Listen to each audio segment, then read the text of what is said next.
एक लंबे समय पहले रंगैया नामक एक किसान था। उसके रामू सोमू नामक दो बेटे थे।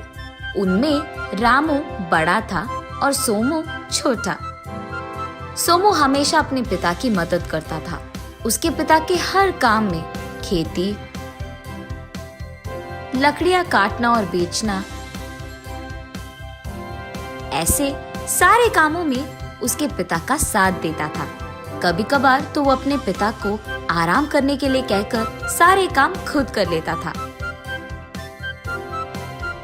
ऐसे वो दोनों बहुत मेहनत से काम करके आए हुए पैसों को बचाते रखते हैं। लेकिन दूसरी तरफ रामू कोई भी काम नहीं करता था। वो हर रोज दोपहर के समय में उठकर घर में सारा खाना खा लेता था। गांव के बीच मौजूद बड़े पेड़ के पास आराम से लेटकर सुस्त रहता था। उसके पिता के बार बार कहने के बावजूद उनकी बात एक बार भी नहीं मानी थी उसने। उसके पिता के कहे कोई भी काम नहीं करता था। हमेशा आलसी सुस्त रहकर सारे गांव में बस इधर उधर घूमते रहता था। ऐसे कुछ दिन बीत जाते हैं। एक दिन रंगैया रामू को देख बहुत क्रोधित होता है। हमेशा आलसी और सुस्त रहने वाले अपने बेटे के पास जाकर, सुनो रामू, ऐसे ही आलसी और सुस्त बनकर और कितने दिन गुजारोगे? कोई तो काम करो। घर पे तो नौकर तो है ही, अब मैं क्यों काम करूं? क्या तुम्हें हम नौकर दिख रहे हैं? हम यहाँ जो मेहनत करके कमा रहे हैं वो तुम सुस्त बैठकर गवा रहे हो। शर्म नहीं आ रही तुम्हें? देखो पापा, कुछ लोग मेहनत करने के लिए जन्म लेते हैं और कुछ लोग ऐश करने के लिए। मैं ऐसे ही हूँ। ऐसे कहता है। तुझे तो जिंदगी की कोई कदर नहीं है। एक ना एक दिन तू सबक सीख ही जाएगा। जाओ जाओ, ऐसा बहुत सुना है मैंने। ऐसे कहता है रामू। रंगैया को गुस्सा आता है और वो वहाँ से खेत की ओर बढ़ने लगता है। रास्ते में उसे उसका दोस्त रमणा मिलता है। क्या हुआ रंगैया, ऐसे हो? क्या हो गया? अब क्या ही बोलूं रमणैया, हमेशा का ही तो है। उनकी माँ नहीं है इसलिए लाडों से पाला है उन दोनों को। अब लग रहा है कि वही गलती है मेरी। क्यों रंगैया, बच्चे बात नहीं मान रहे हैं क्या? छोटा वाला तो ठीक ही है, मेहनत करता है, लेकिन ये बड़ा वाला ही इतनी उम्र आने के बावजूद घर पे सुस्त पड़े रह के ऐश करते रहता है। बस उसी की चिंता है बस। कहते हैं कि कुछ लोग शादी के बाद सुधर जाते हैं। तुम्हारे बेटे का वैसे भी शादी का टाइम आ गया है, तो करवा दो शादी। वो खुद नालायक है, अब उससे शादी कौन करेगा? ऐसे सोचता है रंगैया। अरे ऐसे ही लोगों का ना बीवी जिंदगी सुधार देते हैं। आने दो, ये खुद सबक सीख जाएगा। चिंता मत करो, पहले शादी करवा दो। ऐसे कहता है रमणैया। कुछ दिन बाद रंगैया रामू की शादी करा देता है। शादी के कुछ दिन बाद रामू की पत्नी सरला आराम से सुस्त में बैठे हुए अपने पति को देख सोचती है कि अगर पति ऐसे ही रहेगा तो उसके भविष्य में तो अंधकार ही रहेगा। तब वो फैसला करती है कि उसके पति का सारा जायदाद इसके मुट्ठी में होनी चाहिए। तब वो रामू के पास जाकर, सुनिए, ससुर जी से कहिए कि हमारे हिसाब की जायदाद हमें मिल जाए, वरना मुझे तो लगता है कि सारा जायदाद तुम्हारा भाई ही ले लेगा। ऐसे रामू से कहती है। सारा जायदाद वो क्यों लेगा? वैसे ऐसे क्यों सोच रही हो तुम? क्यों नहीं लेंगे? आप कोई भी काम करे बिना हर रोज ऐसे सुस्त बैठे रहते हैं। तुम्हारे पिता और भाई ही मेहनत करके ये सब कमा रहे हैं। अगर कोई दिन आकर यही कहेंगे कि तुमने कुछ नहीं किया तो ये सारा जायदाद तुम्हें मिलेगा भी नहीं, तो तब हम कहाँ जाएंगे? बोलिए। ये सुनकर रामू भी सोच में पड़ जाता है। उसे लगता है कि उसकी बीवी के बातों में सच तो है। तब उसकी बीवी ऐसे कहती है, अब ज्यादा सोचिए मत, जाओ और हमारे हिसाब का जायदाद लेकर आओ।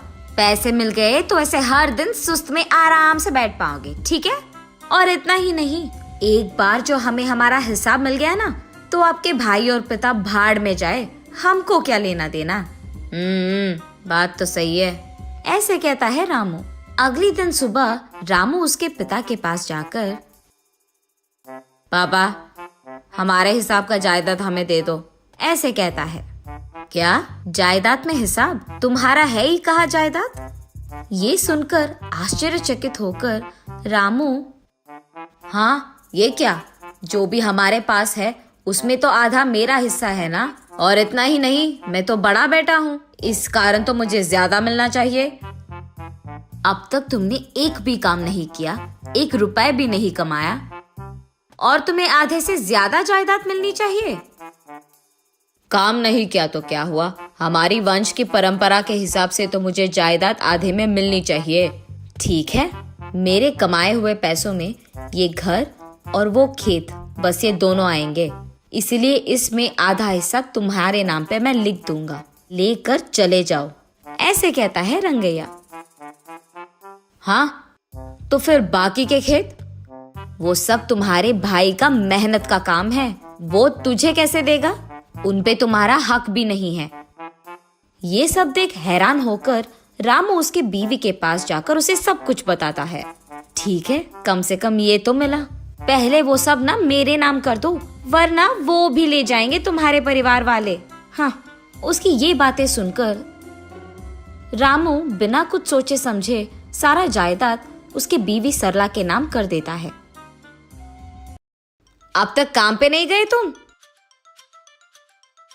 काम का शब्द सुनते ही, क्या मैं काम पे जाऊं? क्या बात कर रही हो?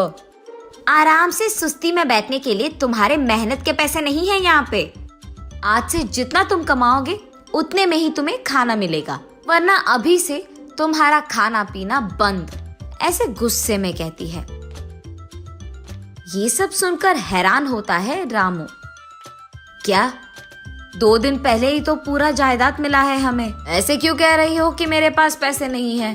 कहता है रामू, वो मेरा जायदाद है, मेरे नाम पे लिखा है। आज से तुम मेहनत करके जो भी कमाओगे वही तुम्हारा होगा। आज से हम दोनों को खाने के लिए, घर में सामान के लिए जरूरी चीजें तुम कमा कर लाओगे। अगर तुमसे नहीं होगा तो बोल दो, मैं ये सारा जायदाद बेचकर पैसे लेकर अपने मायके चली जाऊंगी, कहती है। ये क्या है सरला, ऐसे बात कर रही हो? कहता है रामू बिना कुछ सोचे समझे। वरना क्या, तुम्हारे जैसे आलसी सुस्त पति के साथ मैं कितने दिन रहूंगी? खुद का खाना नहीं कमाना आता और पत्नी चाहिए, ऐसे कहती है। ये सुनने के बाद रामू को उसके पिता की बातें याद आती है। उसके बाद अपना व्यवहार बदलकर उसी दिन से मेहनत से काम करना सीख जाता है। उसको जायदाद में मिले खेत में वो खेती करना शुरू करता है। पशु के दूध निचोड़कर सबको बेचता है, लकड़ियां काटकर और थोड़ा कमाता है। ये सब काम करके आए हुए पैसों को उसके बीवी के हाथों में देता था, तभी उसकी बीवी उसे खाना देती थी। ऐसे वो हर रोज मेहनत करना सीख जाता है। कुछ ही दिनों में उसका वेतन भी बढ़ता है। मेहनत करके पैसे कमाने का मजा रामू को समझ आता है। मेहनत से काम कर रहे अपने बेटे रामू को देख रंगैया को बहुत खुशी होती है और सोमू को खुशी के साथ साथ गर्व भी होता है। नैतिक, जब आदमी का व्यवहार ठीक नहीं रहता है तो समय खुद उसे एक सबक सिखा देता है।